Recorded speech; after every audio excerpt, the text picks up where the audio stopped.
Las 7 de la tarde, buenas tardes y gracias por seguir la tertulia de opinión y debate. Gracias a la gente que nos sigue por las redes sociales de Castillo Información, Vilareal Informació i Actualitat Diaria, y también a la gente que nos sigue por la televisión de Castillo, televisión de Vinaròs y televisión de Sports. Al control del sonido se encuentra Roberto Bojado, les habla Timo Tirado. Hoy es lunes 9 de enero y volvemos con la tertulia y hasta finales de mayo. Un año que será muy interesante porque tenemos elecciones locales, autonómicas, hasta el verano. Después, cuando volvamos después del verano, ya vendrán las nacionales. Pero comenzamos, lo importante son los tertulianos. Chimo Borràs, bona vesprada. Bona vesprada. Pepe Meris, bona vesprada. Bona vesprada a tots. Antonio Rodríguez, buenas tardes o bona vesprada. Bona vesprada. Y benvingut. Gracias. Juan Manuel Aragonés. Buenas tardes. Buenas tardes. Bueno, yo, además de las Navidades, que ya sabemos todo lo que celebramos y cada uno puede pensar lo que quiera, pero es la Navidad, yo destacaría dos noticias de estas Navidades. Y hablo una a nivel local, que es el tema de la Cruz de Ribalta, y el otro a nivel internacional, que hay muchas, pero yo he elegido el fallecimiento de Benedicto XVI, Papa Emerito, y el entierro, el funeral que se produjo el día 5 de enero. És com sempre la Creu del Ribalta, Ximo? Bueno, podem començar per la Creu del Ribalta. No, si vols per la plaça La Pau o l'Avinguda del Lledó, per lo que vulguis. Sí, pues tenim temes com pa triar y quedamos en el que més... Bueno, una cosa que ha impactat a Montop és lo de la Creu, perquè jo no me posen que la lleven o que la posen o que la deixen, però en els motius. Motius en què és una creu fascista en el Parc de Ribalta i ara la trasladen a un complejo de la iglesia perquè, lògicament, no se vol trencar la creu i allí ja deixa de ser fascista. Al final dius, a vos si fascista era el parque, ja el que feia fascista a la creu, ja és una mica d'embolic, és una mica d'embolic. La veritat és que jo crec que ni fia mal ni fia bé, i a més havíem passat una època en què un govern del PSOE havia tret el context a la creu en l'aspecte de voler representar unes idees unes altres, quan li va canviar el ròtol i va posar que era un monument a les víctimes de la violència, de tota violència, incluïda la terrorista. Bueno, ara, com també hi ha terroristes manant, doncs potser els importa el rabo, no? Pepe, i anem rapidet. Què? Bueno, pues jo coincidís plenament en el raonament que ha fet Ximo. És a dir, no podia añadir una altra cosa. O sigui que ara ja la creu ja està totalment despolititzada, ja està de tot, no? I quan estava allí la creu estava polititzada, no? Entonces això me pareix un raonament tan pobre que el que defenga això, pues la veritat és que demostra que hi havia altres interessos que són els que volien fer.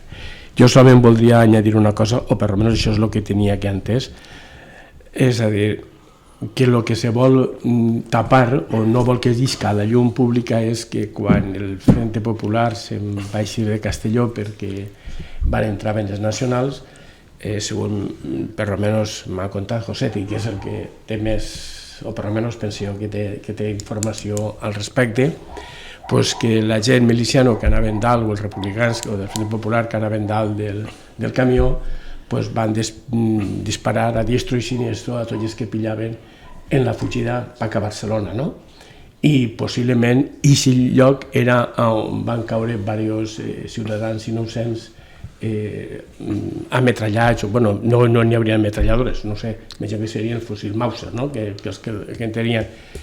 Imagina que ese sería el puesto de ubicarla ahí, no ubicarla en otro puesto. Entonces, llevant la creu d'ahí, se tapa, diríem, una altra realitat històrica que era eixa.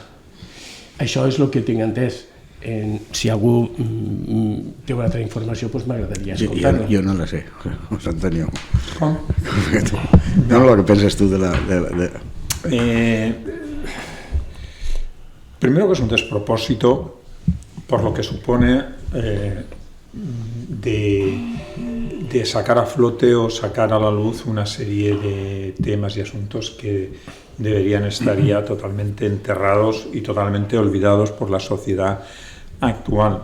La ley de memoria histórica es una ley aprobada y es una ley que está en vigor, por lo tanto debe ser acatada por todos, aunque se pueda discrepar de ella. Es una ley que al fin y al cabo no ha conseguido en modo alguno restañar heridas a una parte de la población que entiende que estaba o que se ha sentido en todo su derecho perfectamente, se ha sentido que habían asuntos relacionados con la guerra civil española desde lo que era lugares donde estaban enterrados familiares y un montón de cosas más que no estaba resuelto y que se intenta resolver. El problema es que con esto no hemos conseguido restañar heridas, sino que lo que hemos hecho es sacar a la luz situaciones de enfrentamiento. ¿Y eso es bueno? Yo creo que para nadie.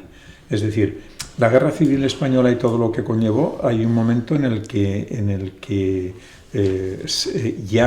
los españoles tomamos la decisión de dar un paso adelante e intentar cerrar el libro. Cerrar ese libro es muy complicado. Cerrar un libro de estas características no es lo mismo, no es un tema menor. Y eso no es fácil de hacer. Y es cierto que en tanto queden herederos y queden nietos o bisnietos de personas que tuvieron un trato en la guerra que pueda considerar que no ha sido suficientemente restañado o de alguna manera atendido, pues bueno, pues pueden estar ahí queriendo que eso se solucione. Ahora bien, planteárselo como se ha planteado, que no es conseguir que quien consideraba que había cosas que solucionar y había cosas que, como he dicho antes, restañar, se haya hecho, sino más bien lo que ha conseguido es elevar la crispación y volver a sacar temas que no corresponden, es un fracaso. Y la prueba es el Parque Ribalta. La cruz del Parque Ribalta, pues aquí por edad veo que algunos habrán incluso visto en sus tiempos. Yo de pequeño con todo lo que tenía escrito, yo la recuerdo de muy pequeño de una manera, más adelante la recuerdo ya sin ningún tipo de símbolo, y hoy en la actualidad no tenía absolutamente ninguna implicación política, y lo que es cierto es que si se hubieran molestado los políticos del ayuntamiento en preguntar, a hacer una encuesta aleatoria, es decir, estar allí, que es un lugar donde hay autobuses, y preguntar a 200 personas durante un tiempo de una semana o 2 semanas, oiga, ¿y esto qué es? ¿Y a usted esto qué le parece? 3 o 4 preguntas estas objetivas, se habrían dado cuenta que al 90 y no sé cuántos % les daba exactamente igual, o no conocían incluso ni el origen. Por tanto, todo lo que se ha generado, la verdad es que de positivo tiene poco. Juanma. Sí, yo 2 temas. Uno, ese tema fue tratado por unanimidad de un gobierno municipal socialista con los votos a favor del Partido Comunista y de Izquierda. Y, por supuesto, del PP también, en aquel momento. Bien, eso... Antonio Tirado. El año 1979, muy bien, por unanimidad. Se quitó el tema. A partir de ese momento, ese tema era pacífico. Que ese tema sea objeto de la idea de memoria histórica, yo creo que no. Ahí, quien sea que ha taludado eso, se ha equivocado. Es más, hay una sentencia del Supremo bastante reciente que dice que la cruz nunca se puede considerar como un signo de tema de memoria histórica. Y otra cuestión que creo que es más importante, que nos afecta o nos puede estar afectando a todos. ¿Por qué se rehace eso ahora y se va en una propia corporación municipal? Va en contra de sus propios actos, que eran por unanimidad. De parte para cambiar y seguir crear o reabrir un tema de enfrentamiento. Yo creo que es un tema muy grave y que además está muy en la línea de lo que está pasando a nivel nacional. Es decir, que se te pretende reabrir una cuestión que en su momento se hizo con el acuerdo de todos. Yo le veo ese matiz que creo que es gravísimo. Es que yo creo que las cosas hay que hablarlas como las hablamos aquí, con serenidad, uno a favor, uno en contra, como hay que ser. Lo que no puede ser lo que pasó ese día y lo que ha pasado después en las redes sociales, que todo válido, y yo creo que eso no puede ser. Con el respeto se puede decir todas las cosas, y con la educación, si uno no está de acuerdo, yo no me parece bien, lo que sea, pero yo creo que hay gente que se ha pasado un pelín con estas cosas, pero ni de una parte y otra, porque después pasará una cosa diferente y puede pasar lo mismo. Hay que tener mucho respeto y quien no está de acuerdo, pues no está de acuerdo, ya sabe, hay elecciones pronto y cada uno que haga lo que quiera. Pero cuando se reabren temas que estaban tranquilos y que pueden ser motivos de enfrentamiento, caray, lo oportuno es no reabrirlo. También yo creo que también hemos de pensar en estas situaciones o hemos de ampliar un poco el marco de visión. Es decir, cuando me refería a esa encuesta de 200 personas que pasan, vamos a preguntar a la ciudadanía en general, a las personas de a pie, que puedan tener incluso menos, no el conocimiento de que en el año 79, efectivamente, pues se quitó, se le pretendió quitar por unanimidad todo el cariz político que tenía y de enfrentamiento, sino en la actualidad. Es decir, ¿le importa mucho a la sociedad actual el que eso se haya hecho? Y no únicamente que se haya hecho, ¿tiene esos 50, 60, 80.000 euros, porque eso ha llevado también unos gastos de convocatorias que luego no sean para licitaciones que se han hecho, no se han hecho, una demanda con todo derecho, porque todo el mundo tiene derecho en el juzgado, medidas cautelarísimas, todo este circo, y digo circo entrecomillado con todo el respeto a quien lo haya hecho, pero bueno, sin compartirlo en absoluto, ¿tiene sentido para la inmensa mayoría de la población? ¿Es el hecho únicamente de quitar la cruz de Ribalta el fondo de la cuestión, o es el vender desde una corporación municipal unas actuaciones que consideran que pueden darle algún tipo de rédito? Y que iban en un programa electoral también. Sí, pero la realidad es, si le importa a la ciudadanía este asunto, es decir, ¿lo considera importante? ¿Hubiera preferido la ciudadanía que esos 50 y tantos mil euros, en vez de dedicarse a eso? 71.000. Ha subido la inflación, es que está que no paga. Y no sé cuál será, pero que se han pagado 71.000 euros. Sí, 50 y tantos mil más el IVA y tal. Pagarán. Sí, lo que en torno a esas cantidades, esos 70 y tantos mil euros, ¿puede considerar los ciudadanos que están bien? Es decir, ¿por qué en el fondo se ha hecho? Hay otros intereses distintos, lo sabemos todos. Porque claro, así esa cruz, como dicen coloquialmente por mis lares, no demanaba pa, es decir, no generaba ningún tipo de tensión, a nadie molestaba, a nadie le suponía que ver esa cruz, o en general nadie, era un tema que estaba ahí repetitivo, y la cruz, porque a nadie vamos, que no demanaba pa. Y todo lo demás, pues ya sabemos lo que es. La política es así y los intereses pues son los que son.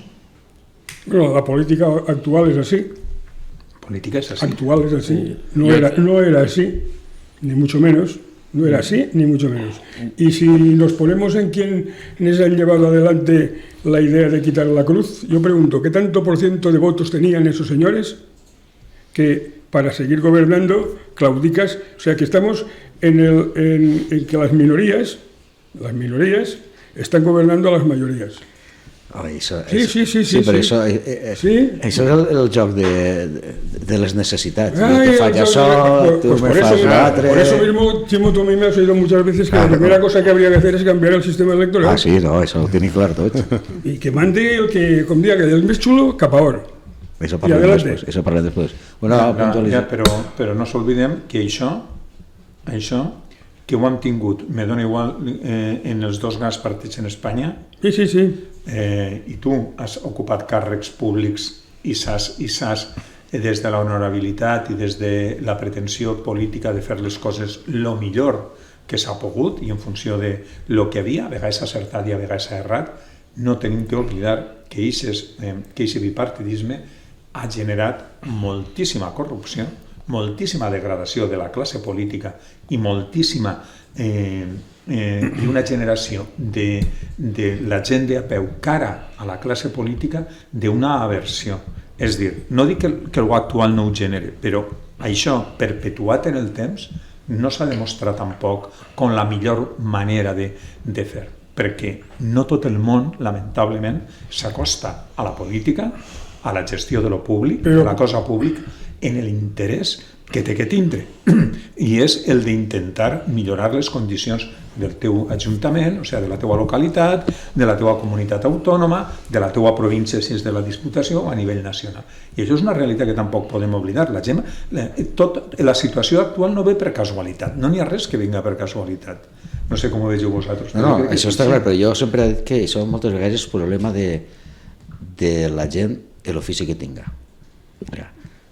Jo ha sigut estar en la política, ell tenia la seva plaça de professor, ha tornat a la plaça i ja està. Juan Manuel Aragonès ha tingut càrrecs molt importants dins del govern de l'Estat i era funcionari de carrera, quan acabava tornat.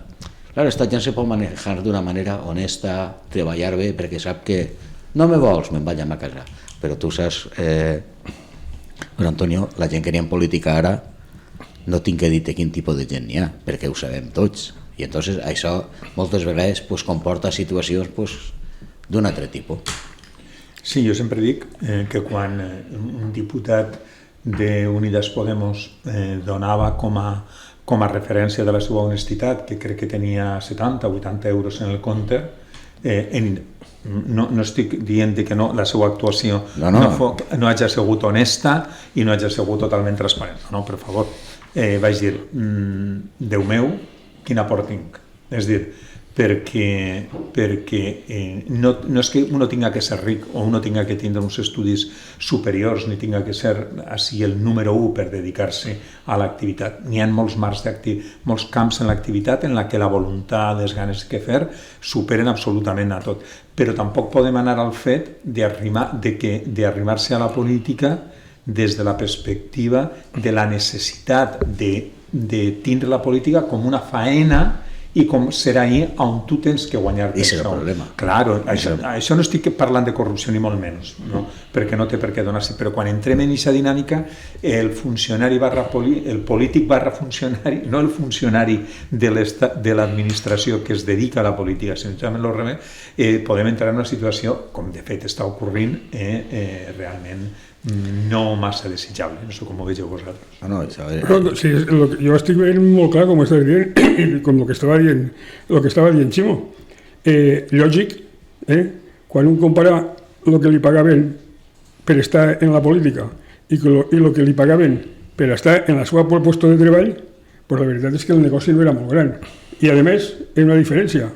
Com a professor d'un institut eren unes quantes hores a la setmana i com a delegat del govern eren 7 dies a la setmana i alguna hora lliure des de las 8 hasta cuando sean y una semana, por lo menos una semana al año de vacaciones, una semana que m'agarrava, m'han puesto para desemboirarnos ya un poquet, pero es que hoy en día no, hoy en día la primera cosa es que los sábados y domingos son para la familia. Pues vale, sí, me parece muy bien, eso para comenzar, y después, oye, es que si me vais de aquí, ¿a on vaig? Bueno, eso es un tema que nos llevaría también. Sí, horas y horas. horas. Que estás hablando, no. ¿Por qué es esa cuestión? Bueno, pues también a los partidos, a todos, les interesa personas que obedezcan. Ya no que estén metidas dentro y, lógicamente, por su lealtad, si están ahí, tienen que seguir las políticas que marcan los órganos del partido. No, pura obediencia. ¿Por qué? Porque si no, si te vas fuera y fuera hace mucho frío. Y claro, eso es un tema... No, claro, es que eso es un tema... Y ¿por qué no dimite nadie? Claro, ¿cómo van a dimitir? No, yo tengo... Entonces, eso es un tema que, bueno, que es una cuestión que se ha puesto a lo largo del tiempo de unos y de otros. Sí, totalmente de acuerdo. Además, doy como muestra un botón. Yo tengo una amiga muy querida mía, muy amiga, que en la actualidad es concejal en un ayuntamiento muy grande de la Comunidad Valenciana. Muy bien, por su manera de ser y por su situación es totalmente independiente, o mejor dicho, no dependiente en este aspecto que estamos comentando aquí. No lo es en absoluto. ¿Qué ocurre y con qué se encuentra? Pues que ante muchas situaciones de obediencia y ante muchas situaciones de comportamiento, se da cuenta que su situación es muy diferente a la de muchos compañeros de partido. Y no voy a decir el partido que es, ni tal, no, pero el ejemplo nos vale igual de un partido que de otro, que del vecino. Es que me es igual, claro, entonces, ¿qué ocurre? Que hay una inmensa mayoría, lamentablemente, y muy bien, y tienes mucha razón en lo que estás diciendo, que es su modo de vida. ¿Dónde voy a ir? Exactamente. Oye, si no estoy aquí, cuando deje esto, ¿dónde voy a ganar esta retribución? ¿Qué es la que es? No vamos a entrar en que sea algo desfasado ni que sea algo mísero, pero es la que es, pero son muchos conscientes que no van a tener esos ingresos que les da hoy, pues no sé, pues a estos niveles. Por ejemplo, Mónica Oltra. Un, dos, tres, respondo otra vez. No pensaba en absoluto, pues fíjate, no pensaba en absoluto en ella, ¿no? Pero ahora estaba haciendo No, pero hombre, o sea, te he puesto esa porque, diríamos, porque es el caso más... Sí. Vicepresidenta del gobierno valenciano. Y que dimite y ilegal o ilegalmente está cobrando un paro, que yo creo que eso ya los tribunales tendrán que ver, pero que vamos, que no quiero meterme en eso, ¿no? Pero simplemente era este caso, el caso que de esa forma. Bueno, yo lo que quería era comentar, porque nos hemos ido de la cruz. Sí, no, pero eso es esta tertulia, ¿no? Pero sí quisiera, decir, no quiero volver atrás, sino tan solamente puntualizar. Es decir, ¿cuántos monumentos o manifestaciones de arte hay en Castellón, diríamos, hechos o manifestaciones de la época franquista? Es que ¿Solamente existe la cruz? Es Ñobrán, seguro. Entonces, ¿y las otras por qué no se destruyen o se cambian? Y ya, no digo ya las viviendas sociales que hay, donde está Goliat, o en las del Grau, ¿no? Que hay un montón de antes, todas, y demás, que por cierto, aún está el yugo y las flechas allí en la puerta. No, pero lo cambiarán. Es decir, yo... De momento ya le han cambiado el nombre. Simplemente hay que decir eso, dejarán solo el yugo. Que yo me imagino que sí que habrán más manifestaciones, diríamos, culturales o manifestaciones artísticas, y nadie se ha metido con ellas.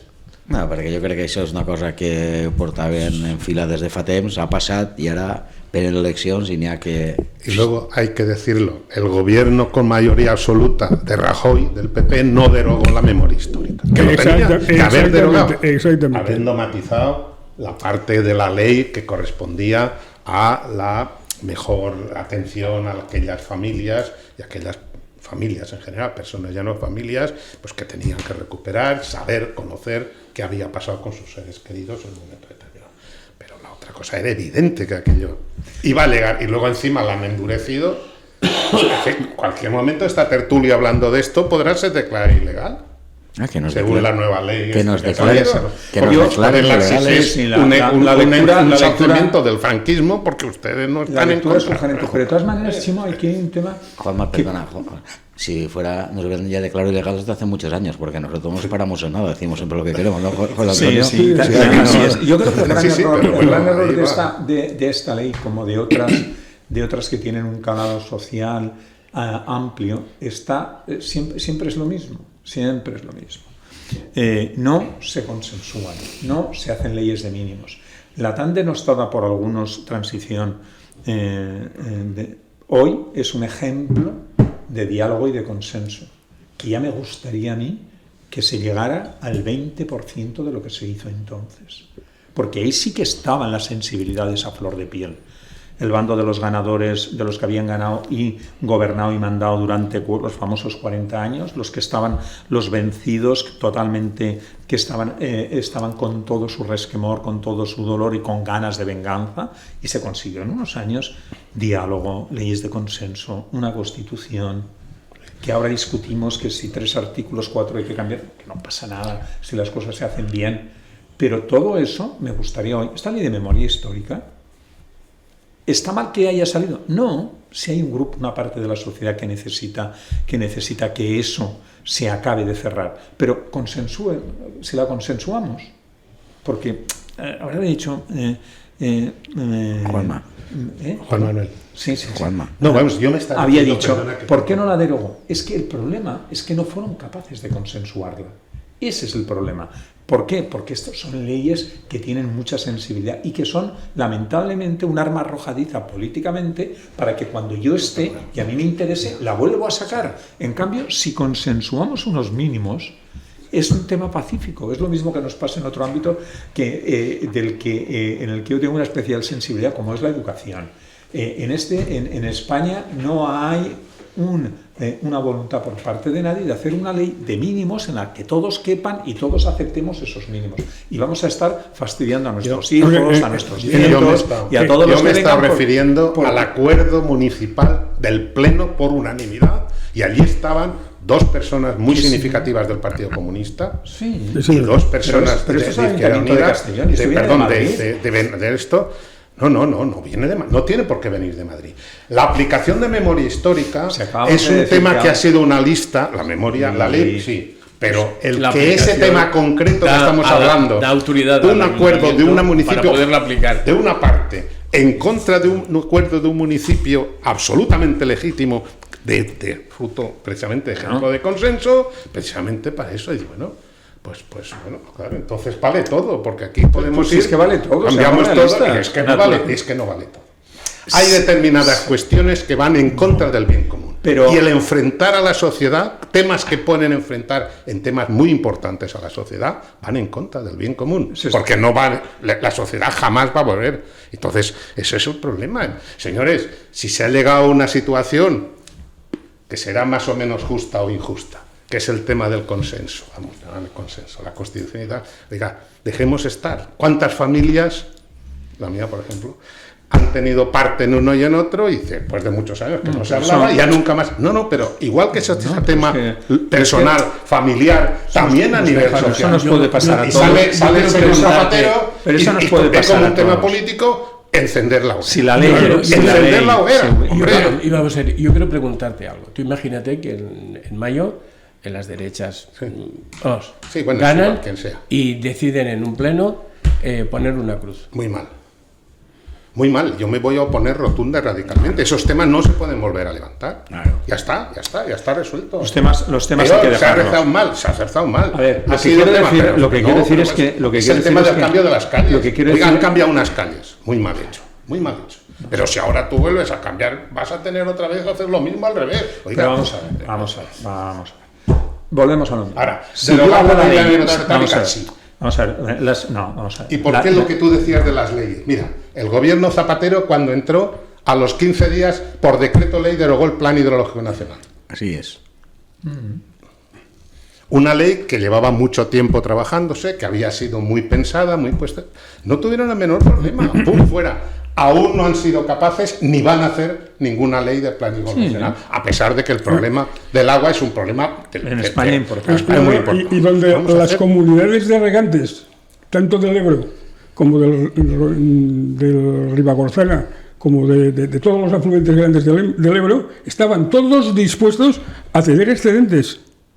El único que no estaba de acuerdo era él, y como soy el sultán, pues ahí es donde te entra lo que tú decías del bipartidismo. ¿Cómo se puede solucionar el bipartidismo? Perdóname. La primera cosa, el primero que rebaja las penas en el Código Penal, si os acordáis, era un señor que se llamaba Belloc. ¿Vale? Ese es el primero que ya empieza con el asunto. Y cada vez hemos ido rebajando, quitando y volviendo a quitar. Yo no sé, a mí no me... Es como aquel... Yo cuando veo al Guardia Civil decía uno, yo me asusto, digo, pues yo no, yo me siento más protegido. Pues yo sí hay unas leyes que son justas y que se aplican como se deben de aplicar, pero empezar que si me tocan 20 años, luego son 15, luego porque no sé qué son 10, pues no. Y aquí pasa absolutamente lo mismo. Una ley electoral como Dios manda, pero una especie de evaluación al final de cada mandato. Usted ha gastado. Usted no se ha quedado nada, pero ha gastado usted muy mal. Pues aquello de como el dinero público es de todos, pues no es de nadie. Y lo gasto como me da la gana. Como la Constitución no contempla un capítulo dedicado precisamente a verificar los gastos. Exactamente. A buscar la eficiencia. Aquí la única... Yo lo que digo es una cosa. Yo quiero la democracia, sí. ¿Cuánto más fuerte es la democracia? Pues cuando sus leyes están más claras y son tan claras y duras. El que la pase, oye, estamos viviendo dentro de ese cuadro. Pero no estamos hablando. Yo creo que estamos y no quiero reincidir, pero dejar claro. Una, leyes que son sensibles y de carácter orgánico, es decir, que tienen su de obligado cumplimiento en todo el Estado, especialmente sensibles, deben ser consensuadas. Eso por supuesto. Me diría alguien, hombre, puestos así hay que consensuarlas todas. Te diría, hombre, no, seamos realistas. La ley de memoria histórica tiene una sensibilidad para ser consensuada. Hay otras que son claramente de política de un gobierno en concreto y ahí entiendo que eso es hacer política. Pero las que tienen una sensibilidad, una repercusión, afectan a la sociedad, afectan al ciudadano de a pie, creo que deben ser consensuadas para evitar cambios cada vez que uno entre en el gobierno y como no tiene otra cosa que hacer, lo quiera utilizar como arma política. Claro. Yo eso creo que deberíamos aprender y más aún, no sé cómo, pero casi que fuera una obligación. Y al que no lo hiciera, me da igual el partido o tendencia, que no lo hiciera cuando estuviera gobernando, debería tener algún tipo de reprobación. Eso por una parte. Y si me aprueba una reprobación legal. De alguna manera. Legal. No sé exactamente que cómo. Estuviese clarito. Eso por una parte. Luego tampoco debemos olvidar que del mismo modo que si un ente público o una entidad de derecho público, un ayuntamiento, con independencia de quién gobierne, tiene que asumir la responsabilidad y los actos jurídicos que haya realizado, habiendo gobernado este partido, esta coalición o los de sentido contrario políticamente, es decir, puede haber una demanda contra el ayuntamiento porque ha hecho una expropiación para hacer no sé qué y gobernaba el que fuera. Y ahora está al contrario y al cabo de tantísimos años, como la justicia es lenta, el ayuntamiento, hablemos de ayuntamiento y podemos ir más hacia arriba, Vilarreal tiene que asumirlo porque es una entidad, porque como entidad de derecho está ahí y permanece en el tiempo con independencia de quién la gobierne. Lo que hemos de asumir también es que esa entidad de derecho tiene la capacidad de modificar sus decisiones en función de quién gobierna. Yo ahí no lo veo como ir en contra de tus actos. Es decir, lo que veo si una cosa se hace por unanimidad, todas las fuerzas que estaban todas, momento. Y de repente otra cosa una parte es que eso sea una insensatez. Otra cosa es que lo que hayan hecho ahora es una insensatez. Pero jurídicamente se puede hacer. Yo no digo que no ya no te he dicho que sea insensatez. jurídicamente yo comparto acuerdo que se tomó. Pero que era una barbaridad. No exactamente. Porque hemos pasado de un asunto pacífico a y por unanimidad. Porque políticamente, pero eso se ha podido hacer porque no es un tema municipal, es un tema estatal. Si la ley no se lo permitiera, no hubiéramos llegado aquí a que los exaltados de una parte o de otra se lo permiten. Que un tema que no tenía ninguna referencia a la guerra civil y que había sido modificado fuera objeto de la ley de memoria histórica. Ese es el elemento tuento. ¿Y quién ha resuelto que eso era sí, que sí, que no? La justicia.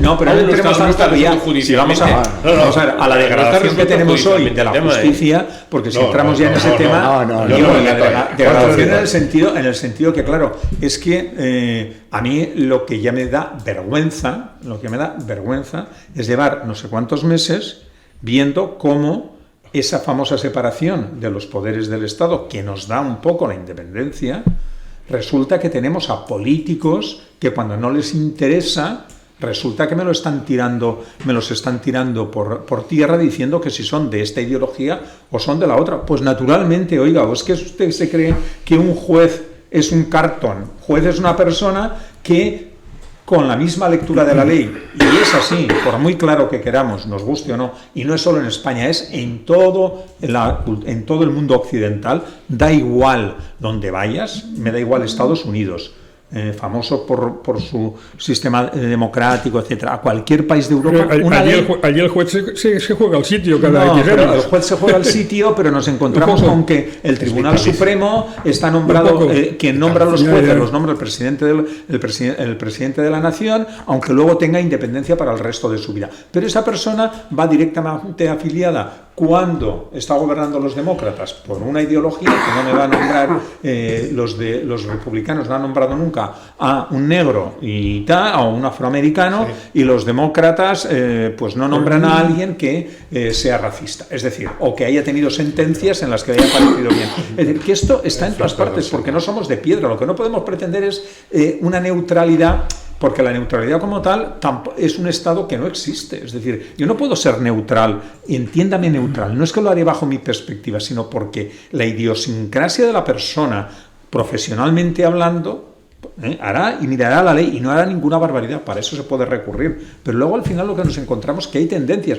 y hemos de aceptar que eso es una realidad, porque si la negamos, estamos viviendo en un mundo voy a hacerte una pregunta extrapolada, ¿no? Hago una extrapolación.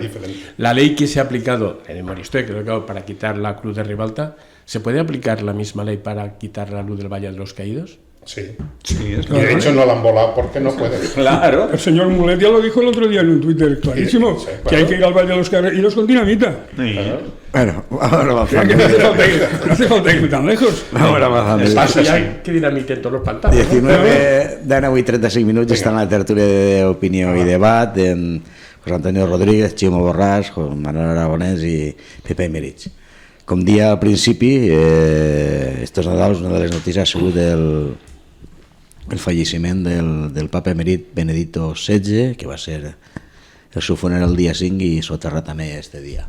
Què podem dir? Que vosaltres, justament avui, hi ha gent que coneix molt aquest tema, per això volia demanar-vos un poc l'opinió sobre... Juanma. No, hombre, vamos a ver. El Papa Benedicto XVI, en un momento determinado, pienso que habiéndolo pensado y habiéndolo rezado y habiéndolo meditado delante del sagrario, que es como las personas creyentes y mucho más a ese nivel toman las decisiones, pues dijo que se lo dejaba. Bien. ¿Qué pasa? Que este hombre ha vivido mucho. Claro, este hombre es que ha muerto con 95 años. Y entonces, pues bueno, efectivamente, ahora que ha fallecido, pues han salido una serie de cosas. Por ejemplo, y a mí... Este hombre hizo, concretamente para mí que estaba en Caritas, las 2 encíclicas, o las 3, pero las 2 concretas, Deus Caritas Est, y la otra Caritas in Veritate, pues realmente han sido unas aportaciones doctrinales muy importantes en un momento en que este tema estaba un poco, no estaba del todo absolutamente clarificado. Después hizo la otra tercera, que es Spe Salvi, la esperanza, y son los temas clásicos. Entonces, es un hombre que teólogo, es un hombre con una carrera tremenda, un hombre que cuando llegó a ser, lo hicieron arzobispo de Múnich, el hombre duró muy poco, porque se sabía que él no era nunca había sido cura de pueblo. Nunca había sido un pastor. Nunca había sido, no, pastor sí, pero nunca un cura de pueblo. Cura de pueblo. ¿Qué pasa? Que luego el hombre ha sido enormemente discreto y con el Papa Francisco pues se han portado muy bien ambos, y como es lógico por otra parte. Claro. Es que leemos muchísimas cosas, efectivamente, cuidado, la curia vaticana es la curia vaticana y tiene sus temas y tiene sus puntos de vista y tiene sus... Pero la gente no va por ahí a navajazos, no nos engañemos. O sea, después otra cosa es lo que se quiere hacer ver y lo que se quiere hacer pretender, y según quién habla de uno y habla de otro. Luego, el funeral fue muy digno, muy digno. Y yo además veo una cosa, a partir del momento en que falleció, ya no era Papa Emérito, era el Papa Benedicto XVI. Y así consta en su tumba. Claro, porque una vez ha fallecido, era emérito mientras había 2, pero en el momento en que él fallece, automáticamente se pone. Y todo... Para evitar que pudiera ser un tema, supongo, de Estado, porque entonces ese sí que planteaba otros problemas, pero más bien de protocolo, pues le dieron el carácter un poco especial de que no fuera de Estado, pero bueno, fue muy, muy digno. Yo estuve escuchando tanto la homilía del Papa como luego todo su despedida, que fue enormemente, tremendo, ¿no? Que el hombre bajara andando del altar a esperar a que llegara al féretro y se aproximara y le pusieran la mano encima como última despedida y tal, fue muy importante. Y bien, el Papa, pues yo creo que ha sido un gran Papa. Sí, no, ahora muchos lo criticaron, pero cuando uno fallece, pues todo son cosas bonitas, porque también se pueden decir antes, porque cuando en vida también a la gente también le gusta escucharlas, no cuando uno fallece. Y yo creo que esta situación va a repetirse, pero bueno, eso hablaremos otro día. Eso hablaremos otro día. Eso hablaremos otro día. Bueno, estaba retirado ya hace muchos años. El punto de vista y el modo de gobernar de Bergoglio no es el de Ratzinger. Ratzinger, para todos los teólogos, para todos los canonistas de la Iglesia, pues es un modelo o fue un modelo a seguir en sus planteamientos, en sus encíclicas y en su rigurosidad. Eso es así, cosa que no ocurre ni mucho menos con el actual Papa. Y bueno, yo creo que ahora hay un tiempo necesario y es el que hará que la historia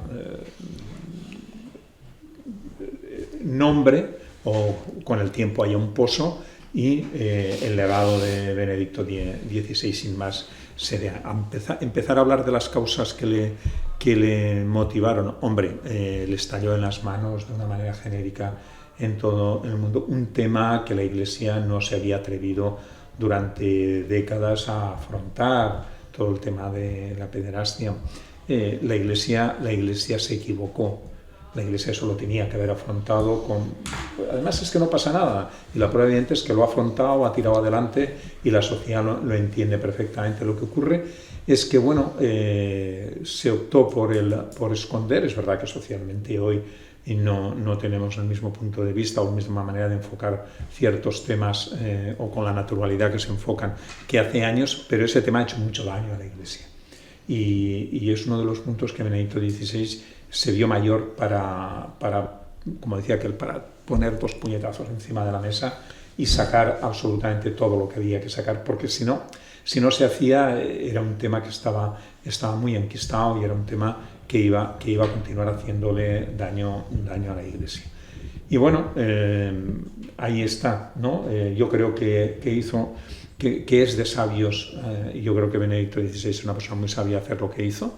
Él no se vio con fuerzas y desde el inmenso conocimiento, la inteligencia y yo creo que había poca gente con un saber enciclopédico jurídico como una mente como la suya, tomó una decisión, aunque fuera inédita, pero bueno, jurídicamente irreprochable, y ahí está, ¿no? Porque además él, al haber tomado la decisión, ha actuado muy consecuentemente, es decir, con independencia de lo que se diga en los corrillos vaticanos o en el mundo ahí, pero él ha tenido un segundo, tercero, cuarto, duodécimo plano, no ha querido nunca ponerse, no ha habido nunca que se haya dicho, se ha oído que el Papa emérito ha hecho un comentario sobre declaraciones, sobre esta actuación, sobre esta visita, sobre esta encíclica del Papa Francisco. No lo ha hecho en absoluto, y además con independencia de que es conocido que había una buena comunicación entre ambos. No, pero eso entre quienes mandan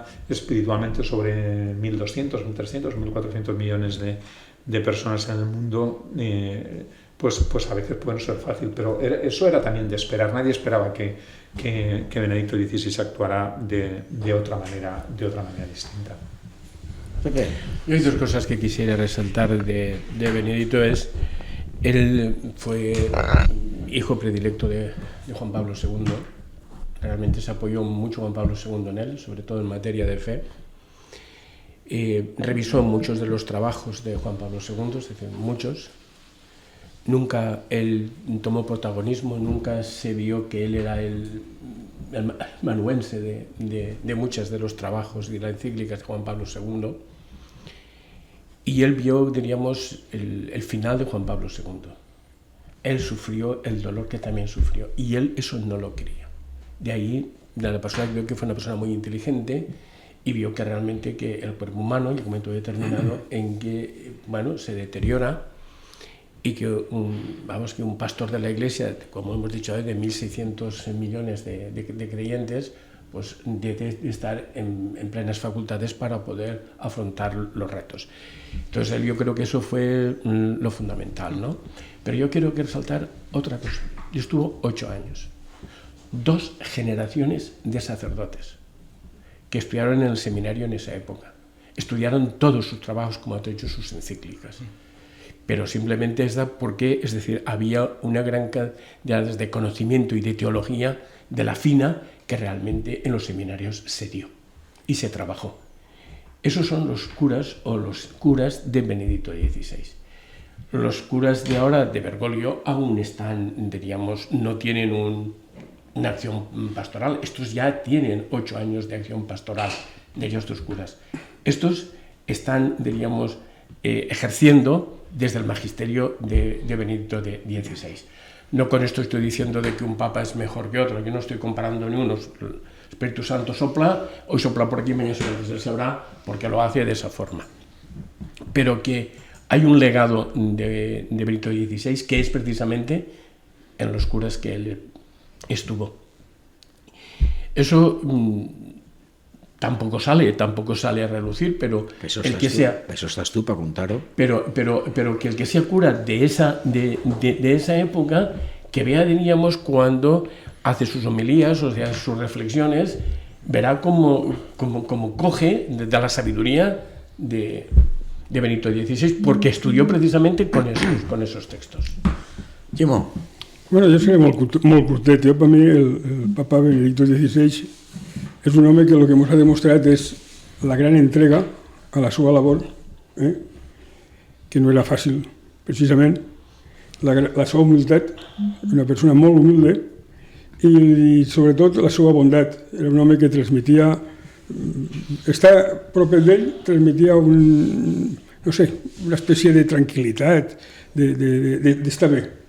Jo vaig tindre la sort, perquè va ser la sort, de València veure'l molt propet, perquè s'havia acabat l'acte, jo me n'anava a buscar, tenia el cotxe que el tenia aparcat allà on vaig poder, i al passar pel costat d'unes verges com aquestes que hi ha a les obres, havia uns policies i uns d'ells mos coneixien personalment. I me diuen, va buscar el cotxe, dic, sí, però tinc d'anar a pegar la volta per allà i tal, igual, doncs puja per aquí, vaig per baix del pont, i vaig tenir la sort que quan estava jo allà dalt me vaig sentir que m'estiraven la jaqueta i em vaig girar i vaig veure una sotana negra en un roquet blanc i que només em va dir, el papa. I va dir, mira, em vaig quedar parat. Això és la veritat. I va aparèixer ell que eixia de l'escenari per la part de darrere, que havia unes escaletes i allà estava el papa mòbil esperant. Havia un cotxe negre tapat i ell va demanar el papa mòbil. Però va quedar allà parat. I la cara d'ell era una cara de bondat, de boníssima persona. I d'una manera molt especial des d'allà dalt, quan va baixar 2 escalonells, ens va fer la bendició al grup de 25 o 30 persones que venien allà, entre policies, alguns capellans, i jo que era l'únic que no tenia que estar allí. Per això t'he dit que allí jo me vaig quedar molt impactat per això. I després, si l'estem veient el que ha fet durant tota la seva vida, ha sigut una persona de treballar de mañana, tarde i noche, d'entregar-se per tot el món, de preocupar-se per el que passava en tot el món, i un home que, a pesar de l'edat que tenia, fijeu-vos els viatges que ha fet encara, que no es una cosa tan fácil. Un dato cuando se retiró tenía 85 años. Exactamente. Un poc les sequies, diríem, que no m'ha donat temps, des de Benedicto XVI en la jefa de la Iglesia anglicana, no?, d'Isabel II. Simplement vegem la doble imatge i a partir d'ahí hi ha el que interpreta, és a dir, la humilitat duta a una dignitat, conforme tu has dit, però que era humilde l'enterro, és a dir, estava desposseït, diríem, salvo de la sotana blanca, que és la que duia sempre, però ni les sabates, ni el collarín, ni antes, tot això no estava. El palio. El palio d'arzobispo. Però que d'alguna forma tot això no estava. Però com tu dius, quan se mor és papa. És a dir, i per tant s'haguera pogut fer això. Però en canvi no se va... A més, jo crec que ell va donar ja instruccions de conforme ho volia. Igual que era Francisco. Incluso Francisco, aunque muera siendo papa, que no lo sabemos, también va a dar instrucciones de que su funeral sea, por ejemplo, diferente del que pudo ser, ya no digo Juan XXIII, que fue tremendo, sino incluso Juan Pablo II. Pero en fin, y una cosa que quería decir, el Papa Benedicto sí enfocó directamente el tema de la pederastia. Él sí que fue el que lo hizo saltar. Lo que pasa es que no le dio tiempo y fuerza para hacerlo. Fíjate que Francisco aún ahora, en este momento, que lleva él ya un montón de años, aún están saliendo las conferencias episcopales y los obispados determinados protocolos para seguir esas cuestiones. Era un tema. Y la otra cuestión que no quería dejar de decir, él tiene una obra, prácticamente la terminó ya siendo al final de Papa, y que es, incluso me parece que el último capítulo lo hizo, ya está reiterado, que se llama Jesús de Nazaret. Entonces yo, si no, son 3 tomos. Os lo recomiendo por una cuestión. Su enorme la sabiduría que marca, vamos, su propia, los estudios que tiene y tal, tanto analizando el método histórico, bíblico-histórico, como la parte de fe. Que esa fue el tema suyo de siempre, es el tema de la fe y la razón. Fijaros que él era muy joven cuando lo buscan como asesor del Concilio Vaticano II. Y gran parte de los temas del Concilio Vaticano II fueron más o menos, él lo estuvo trabajando y matizando. Pero el tema de la fe y la razón, es decir, hasta qué punto el hombre puede conocer a Dios siendo hombre desde el punto humano, o si eso es un tema puramente espiritual, trascendente, y por lo tanto el hombre no está capacitado. Ese tema, esa tensión, es un tema que mantiene mucho. En un momento en que la propia Iglesia también habría mucha discusión, volviendo a otros temas que incluso hizo referencia Francisco. Estuvo detrás de la Lumen Gentium, el documento ese estuvo detrás de ese. La parte, sí, y la parte, claro. Pero quiero decir, incluso parte del tema que venía con Francisco, que venía de los dos grandes posibles tendencias no buenas en este momento, gran parte de esas están relacionadas también. O sea, hay una. Yo creo que Benedicto XVI le proporcionó a Francisco la base teológica para tratar sobre la caridad y el trato de los pobres. Esa es mi punto de vista, seguramente muy equivocado, porque no tengo más. Pero desde haber vivido unos años ahí, pues me parece que ha sido ese tema. Y entonces el Papa Francisco. Que Papa Francisco, si la salud no le acompaña, como parece ser. Farà el mateix. ¿Hará lo mismo? Yo estoy seguro que el Papa Francisco, en el momento en que no pueda, lo dirá. Aunque de hecho, el rehabilitador que le está llevando ahora le está encontrando mejorías, diríamos, pero vamos, las dolencias están ahí. Yo lo he visto personalmente ahora el día 5 de septiembre, ¿no? Fuimos fuimos con el Consejo de Cáritas Española, celebraba 75 aniversario y nos recibió en audiencia privada, con ellos, y le di la mano y tal. Y el hombre, efectivamente, o sea, cuando el hombre está sentado, pues es un hombre encantador, abierto, sugerente, dando, sí. Ahora, el momento en que se pone de pie y empieza a andar, en aquel momento era un desastre, o sea, realmente le costaba muchísimo. Pero él mismo ya dijo que él tenía escrito y dicho que él, en el momento que no pudiera, renunciaba, que está escrito y firmado y dado al secretario de Estado. O sea, es decir, un papel oficial del Papa. O sea, que ese tema, el tema de, como tú decías, de Juan Pablo II, que para todo el mundo realmente fue un testimonio, y ahí está su propio entrelo y su propio reconocimiento, para la gente que los vivió de cerca y lo pensó y los tuvo y se dio cuenta, fue tremendo. Uno de ellos fue tremendo.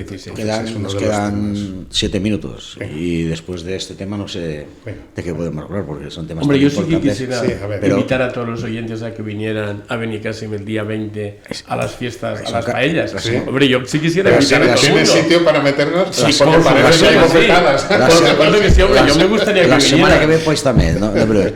Hay un tema que es importante y yo creo que José Antonio sí quería preguntarle. Es otro tema diferente. Autónomos, ¿qué pasa este año? Complicado, ¿eh? Vamos a ver, al final las políticas van destinadas a lo que van destinadas, cada uno las enfoca de un modo distinto. En el tema de la recaudación, entendido globalmente, nos encontramos con que hay necesidad de recaudar más, siempre la hay. Y el planteamiento que se hace en la seguridad social, que es ese pozo sin fondo que tiene que sufrir los avatares políticos y las decisiones de los políticos coherentes o no, pero que cada 3 o 4 años tienen que pasar por las urnas y quieren continuar, y no sé si estamos cerca de 9 millones de jubilados, y es muy importante ese voto. De hecho, hoy el incremento de las nóminas de los jubilados, esto no es crítica, porque estos son datos, es superior al incremento que tiene la gente, los que están trabajando, curiosamente saliendo de los impuestos que hay ahora, que pagan los que están en activo. Pues nos encontramos con que se ha modificado, es decir, volvemos a una segmentación.